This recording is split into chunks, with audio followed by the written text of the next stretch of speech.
Apakah sebuah kitab yang diturunkan lebih dari 14 abad lalu masih relevan untuk hidup kita hari ini? Di tengah dunia yang serba cepat, penuh distraksi, krisis makna, dan tekanan mental. Bagaimana jika justru di sana tersimpan kunci untuk masalah paling mendesak zaman modern? Bukan sebagai dogma, tapi sebagai toolkit hidup. Selama ini, Al-Quran sering dipahami hanya sebagai kitab ritual dan hukum agama. Ia ditempatkan di ruang sakral dibaca, dihormati, tapi jarang diajak berdialog dengan realitas hidup modern. Padahal, Al-Quran berkali-kali menyebut dirinya sebagai huda, petunjuk.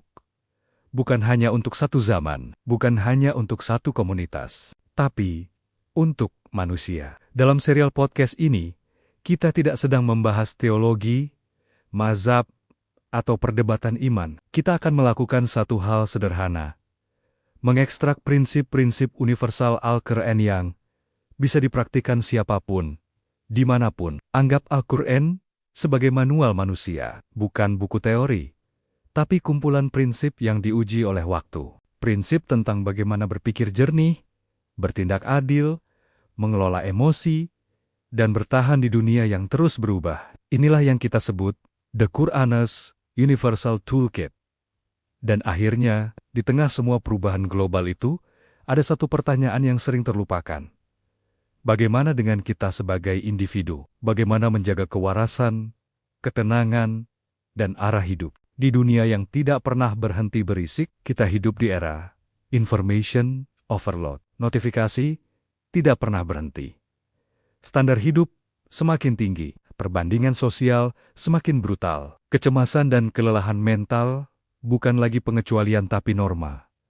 Menariknya, Al-Quran tidak menawarkan pelarian dari dunia. Ia menawarkan ketenangan di dalamnya. Konsep sabar bukan sekadar bersabar pasrah. Ia adalah kemampuan mengelola emosi, menunda reaksi, dan tetap waras di bawah tekanan. Syukur bukan sekadar ucapan terima kasih, tapi latihan mental untuk melihat kelimpahan bahkan di tengah keterbatasan. Dan zikir mengingat bukan hanya ritual lisan, melainkan bentuk mindfulness, kesadaran penuh bahwa hidup ini punya makna, bukan sekadar target dan deadline. Al-Quran berulang kali mengajak manusia untuk tadabur merenung, berhenti sejenak, mengamati diri, mengamati alam. Ini adalah antidot bagi hidup yang serba otomatis. Dalam dunia yang menuntut kita terus doing, Al-Quran mengingatkan pentingnya being.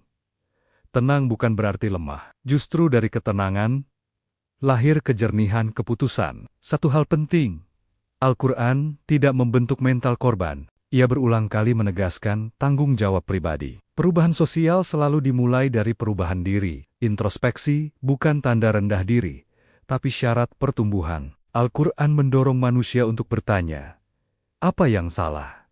Apa yang bisa diperbaiki? Apa peranku? Dalam karier, relasi, maupun kegagalan hidup, refleksi diri adalah jalan menuju kedewasaan, bukan menyalahkan keadaan. Wahyu pertama tidak berbicara tentang ritual. Ia berbicara tentang membaca, tentang belajar, tentang berkembang. Ini adalah pesan kuat tentang lifelong learning. Dunia akan terus berubah, skill akan usang, tapi mental pembelajar, itulah aset paling tahan krisis. Al-Quran juga realistis soal hidup.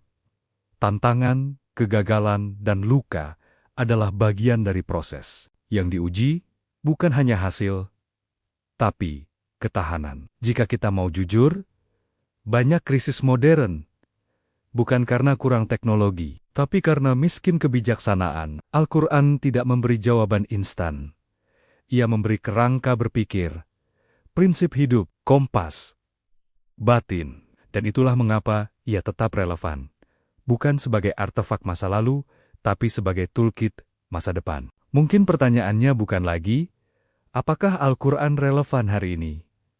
Tapi, apakah kita cukup berani membacanya melampaui dogma? Jika kamu tertarik mengeksplorasi Al-Quran sebagai sumber kebijaksanaan universal, bukan ceramah, bukan indoktrinasi, ikuti seri ini. Karena kadang, jawaban paling modern datang dari sumber yang paling tua.